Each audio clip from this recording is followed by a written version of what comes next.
स्वागत है आप सभी लोगों का भारतीय इतिहास के ऐसे प्रश्नों के सुपरफास्ट रिवीजन के लिए जो आपकी परीक्षाओं में बार बार पूछे जाते हैं।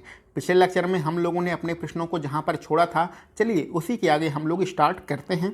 तो आज का हमारा पहला प्रश्न है, भारत के प्रथम गवर्नर जनरल कौन है? तो भारत के प्रथम गवर्नर जो जनरल हैं उनका नाम हमें याद होना चाहिए, वॉरेन हेस्टिंग।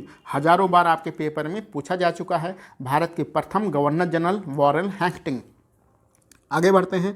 बुद्ध ने अपने जो उपदेश दिए हैं उनका संबंध मुख्यतः किन बातों से था? तो बुद्ध ने अपने उपदेशों में विचारों और चरित्र की शुद्धता पर विशेष ध्यान दिया है। तो विचारों और चरित्र की शुद्धता बुद्ध के प्रमुख उपदेश हुआ करते थे। आगे बढ़ते हैं।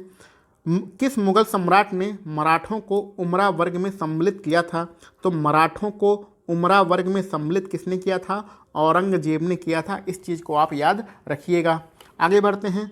अंग्रेजों के विरुद्ध महात्मा गांधी जी ने भारत छोड़ो आंदोलन प्रारंभ किया था। कब प्रारंभ किया? 1942 में। तो महात्मा गांधी ने 1942 में अंग्रेजों के विरुद्ध भारत छोड़ो आंदोलन प्रारंभ किया था।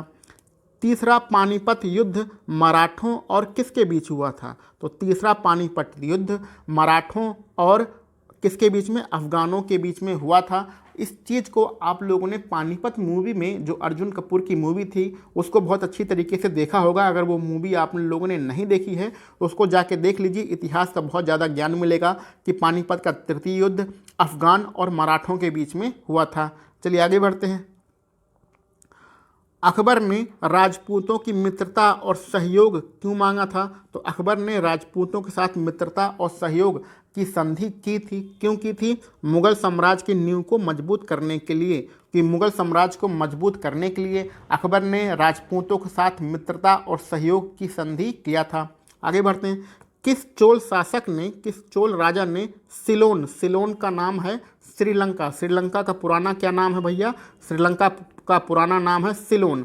किस चोल राजा ने सिलोन श्रीलंका पर विजय प्राप्त की थी? तो राजेंद्र प्रथम, राजेंद्र प्रथम ने श्रीलंका पर विजय प्राप्त किया था।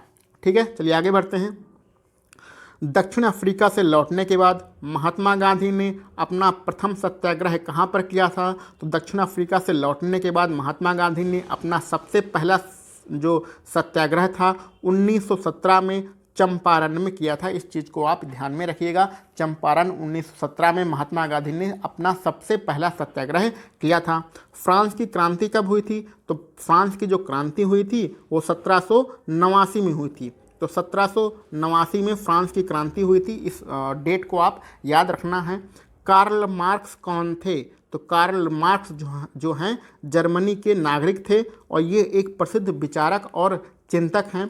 कम्युनिस्टवाद का जनक इन्हें कार्ल मार्क्स को ही माना जाता है। कहाँ के थे? जर्मनी के थे। प्रसिद्ध चिंतक और विचारक, कम्युनिस्टवाद का जनक कार्ल मार्क्स को ही माना जाता है। चलिए आगे बढ़ते हैं। भारत के प्रथम वायसराय कौन हैं? तो भारत के जो प्रथम वायसराय हैं लॉर्ड कैनिंग हैं। इनका नाम आप रट लीजिएगा। लॉर्ड कैनिंग को प्रथम वायसराय 1857 की क्रांति के बाद ही बनाया गया था। चलिए आगे बढ़ते हैं। तुम मुझे खून दो, मैं तुम्हें आज़ादी दूंगा, यह नारा किसने दिया था? तो यह नारा तो आप बचपन से ही पढ़ते आ रहे होंगे।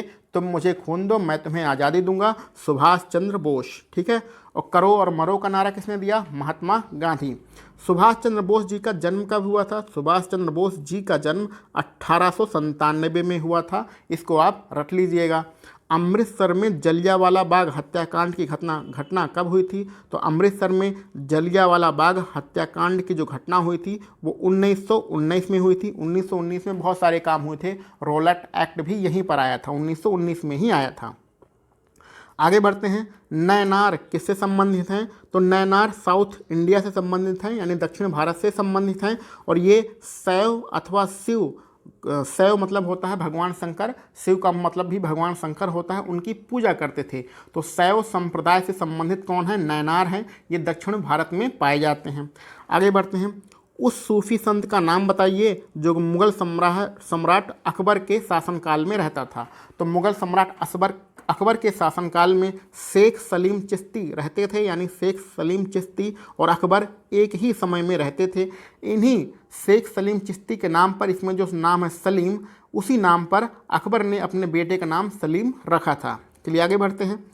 दीवान खैरात नामक से एक अलग विभाग की व्यवस्था किसने की थी? तो दीवान खैरात नाम से एक अलग विभाग की व्यवस्था किसने किया था? फिरोज शाह तुगलक ने किया था। तो फिरोज शाह तुगलक ने दीवान खैरात नाम से एक अलग से विभाग बनाया था। आगे बहुत ही प्रसिद्ध आपके प्रश्न हैं। प्रश्न ये है कि रामायण को तमिल भाषा में लिखा गया है और किस नाम से लिखा गया है? कम्बन के नाम से लिखा गया है।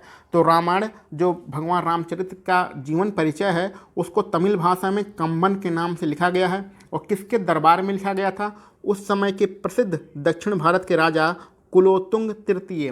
तो कुलोत्तुंग तृतीय के दरबार में रामायण का तमिल भाषा में जो लिखा गया है, अनुवाद किया गया है, उसका नाम है कम्बन। ठीक है, चलिए आगे बढ़ते हैं। तराइन की दूसरी लड़ाई किसके बीच में हुई थी? तो हमें पता है तराइन की 2 लड़ाइयाँ प्रसिद्ध हैं। पहली और दूसरी दोनों लड़ाइयाँ मोहम्मद गोरी और पृथ्वीराज चौहान के बीच में हुई थी। तो मोहम्मद गोरी और पृथ्वीराज चौहान के बीच में तराइन की 2 लड़ाइयाँ हुई हैं। चलिए आगे बढ़ते हैं। स्वामी विवेकानंद के गुरु का क्या नाम है? स्वामी विवेकानंद जी के गुरु का नाम रामकृष्ण परमहंस है। तो रामकृष्ण परमहंस स्वामी विवेकानंद के गुरु थे। आगे बढ़ते हैं।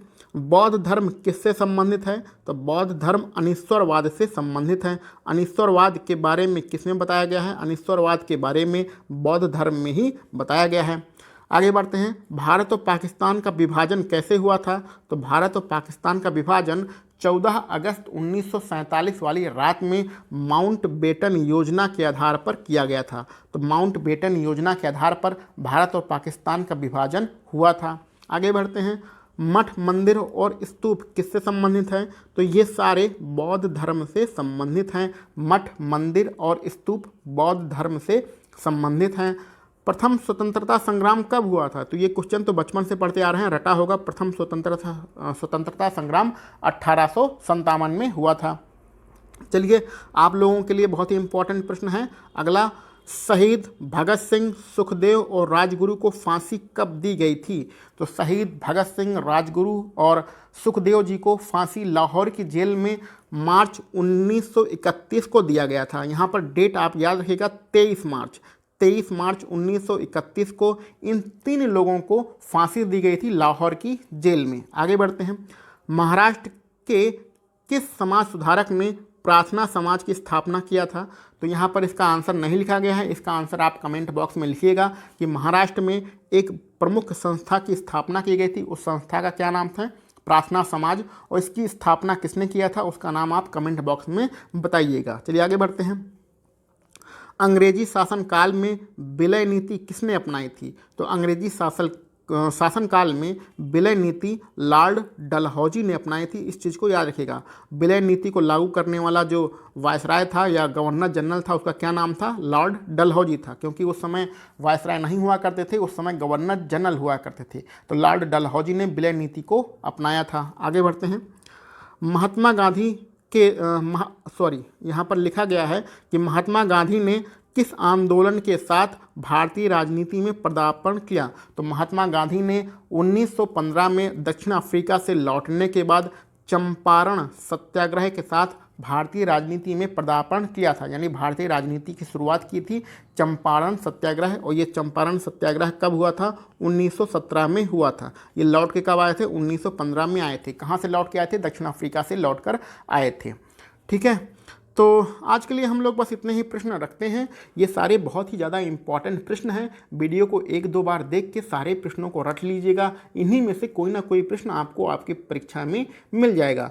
तो चलिए मिलते हैं हम लोग अगले लेक्चर में। आप सभी लोगों को वीडियो देखने के लिए बहुत बहुत धन्यवाद।